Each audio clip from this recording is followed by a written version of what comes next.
what we've heard over the past 48 hours is a political and cultural exposition of where Bengal is and where it needs to be. One of the key missions that India and the government have embarked on at this time is the idea of an Atmanirbhar Bharat. In that, how can East India move towards becoming Atmanirbhar? To talk about this, we're joined at the India Today conclave at this time by the chairperson of the RP Sanjeev Goenka Group, Mr. Sanjeev Goenka. Mr. Goenka, welcome and thank you so much for joining us at the India Today conclave. It's great to have you with us. Hi Rahul, it's always great, it's always an honor to participate at the India Today conclave. Thank you so much for having me. And thank you for joining us. So, you're a very sharp and astute thinker, and I want to use the time that we have to draw you out on what you believe are the issues that the state of West Bengal face at this moment, which you would like resolved or worked on when it comes to politics, when it comes to governance, when it comes to administration, for West Bengal to be one of the key drivers of the India growth story? Well, I think the first thing I'd like to say is that West Bengal is part of a country. It's part of a whole. And as far as the national policy is concerned, we really can't ask for more.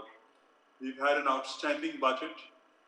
We've had an outstanding policy announcement time and again by the Prime Minister, by the Home Minister, by the Finance Minister. Just a couple of days ago, you saw the tweet by the Prime Minister hailing entrepreneurs and saying that the nation needs them. And I think Bengal is part of that. I'm on record to say that after this budget, frankly, every budget we went and said, Dil mange more. This time we are saying, there is not more that we can ask for. It's now for us to perform. It's for us to actually become more competitive, to scale up, to invest in capacity, in research, in services, and actually go forward. So one of the key challenges facing the Indian economy over the last several years has been the lack of appetite on the part of India Inc. to want to invest in the India story. So overcapacity, lack of adequate demand has impeded, new greenfield projects from coming up. To what extent do you think capacity utilization has reached a level where entrepreneurs such as you feel confident about making significant big ticket investment? The government is focusing on public investments in infrastructure. When will private sector start, making outlays for fresh investment? Well, I can say that as far as we are concerned, we've already started looking at investments. We've just announced a major chemical factory, a carbon black factory in Tamil Nadu, which will be a completely robotized plant, completely automated, completely state-of-the-art. We are thinking of adding capacity in distribution and power. We have bid for one of the union territories recently. We are looking at others. So I think we are looking at investment in a very big way. We are adding to our FMCG portfolio. We are adding to our FMCG capacity. We've just made an acquisition in the IT-enabled services space.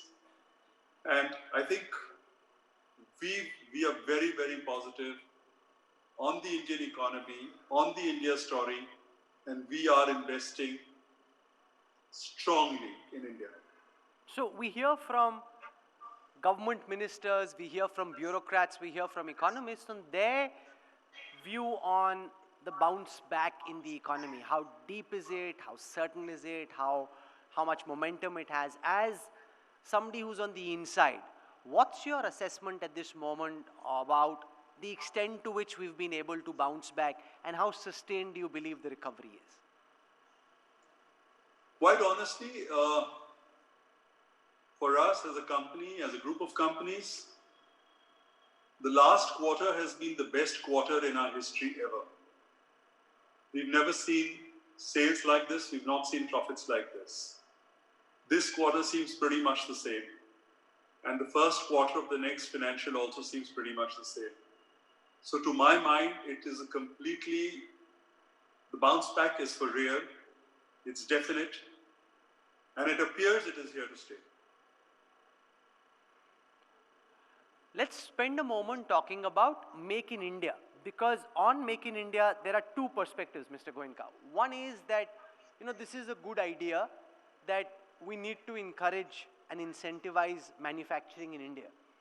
The other is that we are creating artificial walls and barriers, and this is a throwback to the demands made by the Bombay Club, which at that time in the early 90s were rejected, and India grew, and thank God for it as a consequence. That India cannot grow without integrating further with the global economy, and the Make in India concept goes against that. How do you see this debate? I think Make in India is very important if India has to emerge as a manufacturing hub. And quite honestly, if you look at other countries, almost all countries are imposing tariff barriers in one name or another. And frankly, India has very little, if any, in terms of tariff barriers. So I don't really feel that we are putting ourselves in a privileged position. And frankly, if we did, we did. What more do you need to see to ensure that Make in India becomes a success? Because one of the complaints we constantly hear is that while ease of doing business is spoken of as a key policy thrust, on the ground, and outside of the rankings that come, it hasn't necessarily become much easier to do business in India. What would you like to see for it to become genuinely easy for entrepreneurs like you to be able to operate in India? I think sometimes you have situations where state governments start imposing different kinds of controls. Different states do different kinds of controls. If something is delicensed, then it is delicensed. If you've entered into a contract, then honor it. You've had a situation where in renewable power, certain state governments have dishonored or wanted to dishonor contracts which have already been entered. So sanctity of contracts, sanctity of commitments, sanctity of licensing, to my mind, this is very important. And this is going to be the next big step in terms of getting complete confidence, in terms of going ahead. We have great confidence. We are investing. But some state governments are actually sort of deviating. Now let's spend a moment talking about the enforceability of contracts, because we've seen, and I don't want to get into one instance or the other, governments renege. Let's assume the previous government did something, the new government comes in, they don't like what's been done in the past, they start probing, and very often we've got international investors involved, and that really, while it's a political battle in that state, but per se for India it gives us a bad name. What do you think should be done to improve the enforceability of contracts in the context of this being a political bait for whichever party comes to power? It's a very natural thing for that government to want to do, because it gets them the opportunity to show the opponent down. I think in a way we should divorce the politics and the economics from decision making.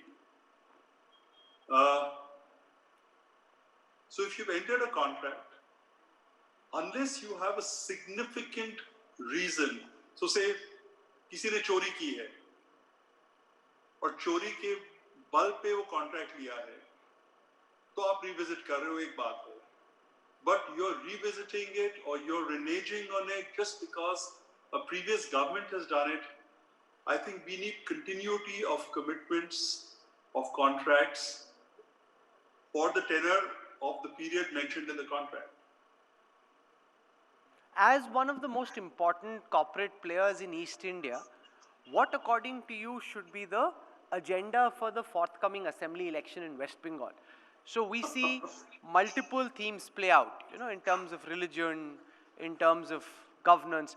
What would you like netas? I'm not saying one party or the other. What do you think should be really the issues politicians and parties should be focusing on? What would you like to see the election being fought around? I was taught one thing when I was young. Stick to your knitting. Stick to what you do well. I run my businesses well. I'm not in politics. I don't understand politics.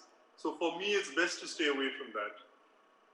You've very smartly dodged and ducked the question, which is a wise thing. But I'm actually talking about a different thing. I'm saying in terms of, let's assume that you were to work on laying out a new agenda for governance in the state of West Bengal. For example, making Bengal as it used to be many decades ago, one of the industrial hubs of India, key industrial hub of India. How do you think, whichever government comes to power, and this is completely politically agnostic, should that piece be addressed?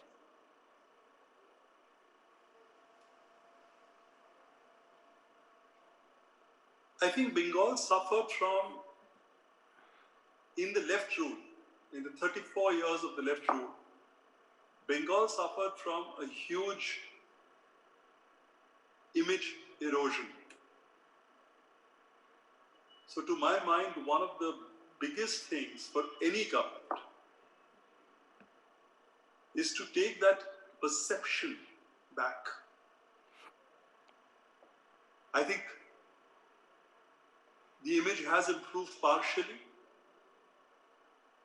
but Maharashtra or Gujarat may have a better image.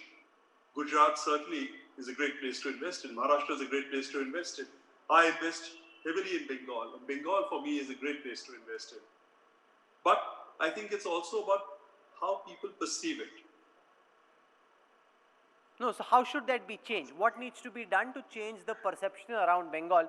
Why, for example, Bibek Debroy was here at the India Today conclave and he spoke of the flight of human capital from Bengal. He spoke of how earlier he used to think of himself as a victim, but ultimately he proved to be a beneficiary of the flight of human capital. How do you go about ensuring that the smartest young Bengalis actually stay back in Bengal to work on the development in Bengal and they don't feel that their careers and their lives are better served by being outside the state? I think it's not only about Bengalis staying in Bengal. I think we are one country. So it's about really trying and getting whatever appropriate talent for whatever job is required. You get the best that's possible. And you should aim to get that and try and attract the best talent. I mean, so if you don't have the right atmosphere, you will not have the right talent. If you have the right atmosphere, you'll have the right talent.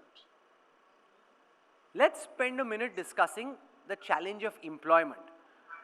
In a country like India, given the population that we have and given how automation, artificial intelligence, machine learning are coming and disrupting the job market, how should corporates and government and society address the issue of creating employment for those who are entering the workforce at this time? Once the investment cycle starts, once you're seeing capacities being created, jobs will automatically flow. It's a natural corollary. So I think we are very influenced by what's happened during the pandemic period. But give it 6 months, give it 9 months, and you will see that the whole cycle of the job market would have changed. Let's spend time talking about skilling. How do you think we should address the challenge of creating skills which ensure that our working population is equipped to deal with how, especially in a post-pandemic scenario, the requirements of the workforce are changing? So I think skilling is what corporate world calls training. Skilling is paramount. Training is paramount. And reinvention is paramount. you have to adapt to the new changes that are required. So for example, in our retail business, during the pandemic, we discovered that people wanted home delivery. So it was not just e-commerce, that was one part of it. They wanted home delivery. And we started that to begin with in Gurgaon and Bombay. And within this period, it's grown to be a multi-hundred crore area for us. Now, it's about skilling your people, it's about training your people to make sure that they can do this. It's about responding to how your customer wants a situation. So it's about just being nimble, and this puts a greater onus on HR departments in each of the companies. And I think it's so important because customers are becoming very, very demanding. So of all the various sectors where you have interests in operations, where do you believe growth in the future lies? We've seen, for example, some of the biggest companies in India, like the Reliance Group, transform themselves around data, around technology, around mobile telephony. How do you see that play out in the context of your own concern? Frankly, technology becomes a necessity. You have to keep abreast of technology. We believe we've got to be the most efficient, or if not the most efficient, at least in the top two in terms of efficiency in every sector that we operate in. That's what we are striving to do. That's what we've targeted to do. That's what we've so far achieved. Now the trick or the success is going to be in keeping ahead of the race. So you have to invest in not only tech as in tech, but tech as in technology, as in knowledge, as in research, as in reinvention. So we are doing this in a big way. So even in our staid chemical business, we've got patents, or we've applied for patents for several products. We've got a full new research facility in Gujarat. We've got a new research facility which started during the pandemic in Belgium. It's about actually investing for the future, investing in products which are value added for the future, services which are value added for the future. This has been a fascinating conversation, and we've had an opportunity to hear from you on how you see skilling change, how you see the economic environment change. And we want to thank you for your time and wish you all the best, Mr. Goenka, for the next several months in terms of how the economy bounces back and where India Inc. is able to take the India story. Thank you very much for joining us. Thank you, Rahul. At the India Thank you for having me. Thank you.